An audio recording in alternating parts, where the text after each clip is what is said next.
الأنبياء والمرسلين أما بعد فأعوذ بالله من الشيطان الرجيم بسم الله الرحمن الرحيم إنما يخشى الله من عباده العلماء صدق الله العظيم. جس دور پہ نازل تھی دنیا اب ہم وہ زمانہ بھول گئے. جس دور پہ نازل تھی دنیا اب ہم وہ زمانہ بھول گئے. اوروں کو جگانا یاد رہا خود ہوش میں آنا بھول گئے. منہ دیکھ لیا آئینہ میں پر داغ نہ دیکھا سینے میں. جی ایسا لگایا جینے میں مرنے کو مسلمہ بھول گئے. اذان تو اب بھی ہوتی ہے مسجد کی فضا میں ہے لوگوں. جس ضرب سے دل ہل جاتے تھے وہ ضرب لگانا بھول گئے. محترم حضرات اور مہمانان اعظام، آج مغلیاران باصفا، شہیدان عشق وفا، وارثان بلال اور سراقین آزادی کے تذکرے کی سعادت حاصل کر رہا ہوں. جن کا قلب و جگر اسلام کی عظمت سے معمور تھا، جن کے چہرے پر عزم و استقلال کی کرنیں جلوہ فکر تھی، جن کا دل جذبہ جہاد سے سرشار تھا، جنہوں نے اپنی پوری زندگی اسلام کی سربلندی اور اعلے کلمۃ اللہ کے لیے وقف رکھ دی تھی.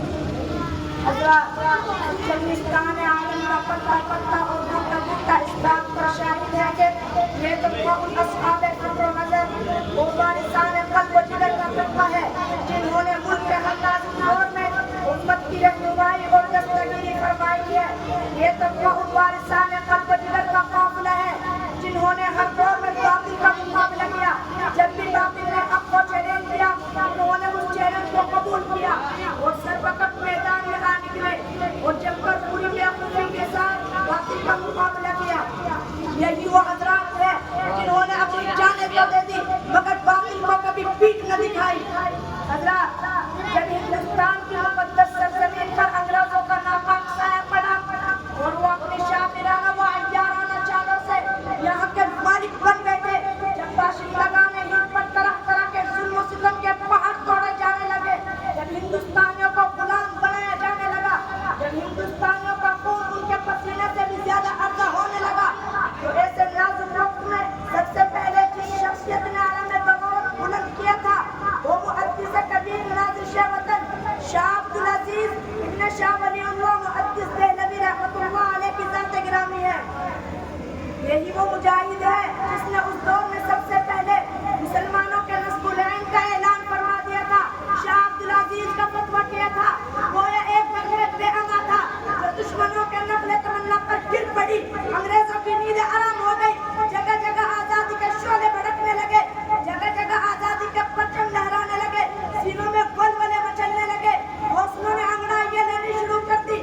مسند درس پر بیٹھ کر قرآن و حدیث کے درس دینے والے علماء کرام اور قرآن میں بیٹھ کر اپنے خون و جگر سے شمع اسلام کو روشن کرنے والے مشائخ اعظام اپنے مدرسوں اور خانقاہوں کو چھوڑ کر آ گئے اور فرنگیوں کے خلاف ایک محاذ بنا کر توکل اللہ منزل کی جانب بے سر و سامانی کے عالم میں نکل پڑے.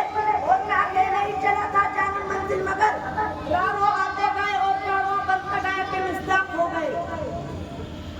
حضرات، ہندوستان کی جنگ آزادی میں اگر علماء کرام حصہ نہ لیتے تو ہندوستان کبھی بھی آزاد نہ ہوتا.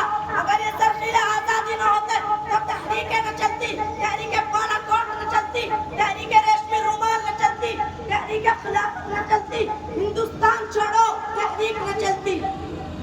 الغرض علماء کرام ہی نے اپنے خون و جگر سے اس عروج سے آزادی کی عناء بندی کی ہے اور شہید آزادی کو سینچا اور قربان چڑھایا ہے.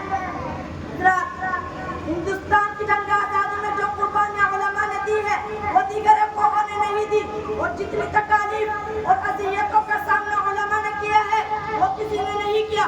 چنانچہ ایک مشہور انگریز مورخ رچرڈ ٹامسن اپنی یادداشت میں لکھتا ہے کہ سن 1864 سے لے کر سن